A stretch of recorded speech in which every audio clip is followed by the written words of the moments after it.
حدیث نمبر 5394۔ ام المومنین حضرت عائشہ صدیقہ رضی اللہ عنہا فرماتی ہیں، حضرت جبرائیل علیہ السلام نے رسول اکرم صلی اللہ علیہ وسلم کے پاس ایک معین وقت میں آنے کا وعدہ کیا۔ وہ وقت آ گیا اور حضرت جبرائیل علیہ السلام نہ آئے۔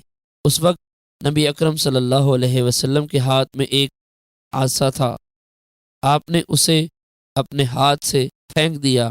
آپ نے فرمایا، اللہ اور اس کا رسول اپنے وعدے کی مخالفت نہیں کرتے۔ پھر آپ نے ادھر ادھر دیکھا تو تخت کے نیچے کتے کا ایک بچہ دکھائی دیا۔ آپ نے پوچھا، اے عائشہ، یہ کتا یہاں کس وقت داخل ہوا ہے؟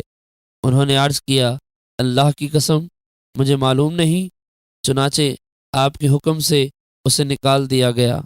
پھر حضرت جبرائیل علیہ السلام حاضر ہوئے تو رسول اکرم صلی اللہ علیہ وسلم نے فرمایا، آپ نے مجھ سے وعدہ کیا تھا، میں آپ کے انتظار میں بیٹھا رہا لیکن آپ نہیں آئے۔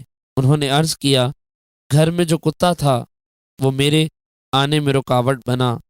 بے شک ہم فرشتے اس گھر میں داخل نہیں ہوتے جس میں کوئی کتا یا تصویر ہو۔